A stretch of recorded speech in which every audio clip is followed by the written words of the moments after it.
Hello guys, কালকে আমাদের বাড়িতে একটা খুবই হাস্যকর ঘটনা ঘটেছে। কালকে হচ্ছে রাতের বেলা আমি সুজিকে ডিনার করাচ্ছিলাম, আর আমার পেছন থেকে একটা হুড়মুড় করে আওয়াজ হলো।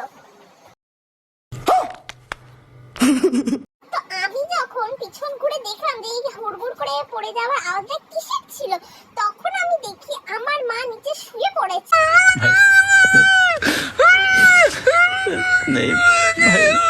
মানে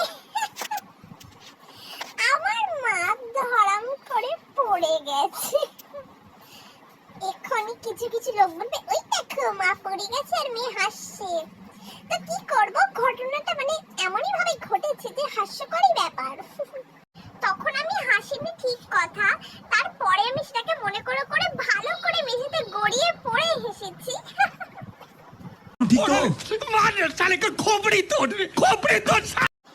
তো ঘটনা হচ্ছে এরকম, আমি সুজিকে রুটি খাওয়াচ্ছি রাতের বেলা, আর আমার মা হচ্ছে একটা লাইট জ্বালাচ্ছিল। লাইটটা জ্বালাতে গিয়ে মানে সুইচটা অন করতে গিয়ে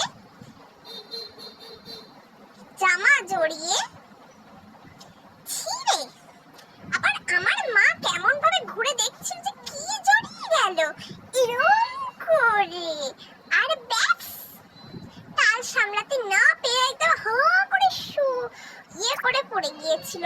আর আমি তো মানে এক সেকেন্ডের হুড়ুম আওয়াজটা শুনে ঘুরতে না ঘুরতে মাকে কি ধরবো, মাকে আর আগেই ধরাম করে পড়ে যাচ্ছিল। তাও আমি মাথার কাছটা একটু সাপোর্ট দিয়েছিলাম, কিন্তু ততক্ষণ আমার মা পুরোটাই শুয়ে পড়েছিল আর কি, মানে আমার মা শুয়ে পড়েছিল।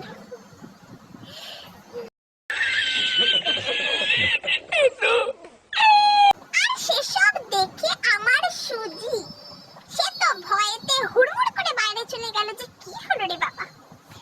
আর তখন আমিও ভাবছি যে কি হলো, সবাই বাড়িতে বলছে কি হলো কি হলো। তারপর দেখে দেখি আমার মা পড়ে গেছে, আবার মাকে ধরে উঠালাম। তারপরে আর কি, তারপরে হচ্ছে আমার হাসি, বাবা।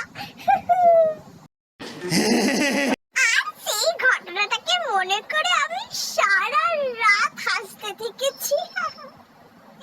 এখনো আমার হাসির কথা মনে পড়লেই সেই কথাটা আমার এত হাসি পাচ্ছে যে কি বলবো। আর এসব হয়েছে আর আমি সেটা দিদিকে বলবো না, সেটা তো হতে পারে না। সাথে সাথে দিদিকে ভিডিও কল করে পুরো ভালো করে আমি অ্যাক্টিং করে দেখিয়েছি কিভাবে পড়েছিল। তাই বলে আমি আপনাদেরকে দেখাবো নাকি? না, অতবার ধরে পড়তে গিয়ে যদি আমি সত্যি সত্যি পড়ে যাই তখন কি হবে? আমি তো কোমরে লাগবে আমার, তখন তো আর কি ওষুধ লাগানোর নেই।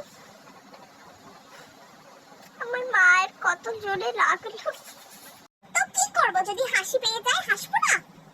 আমিও যখন ধরাম করে পড়ে যাই, যদি কোথাও পড়ে যাই, আমি সেখান থেকে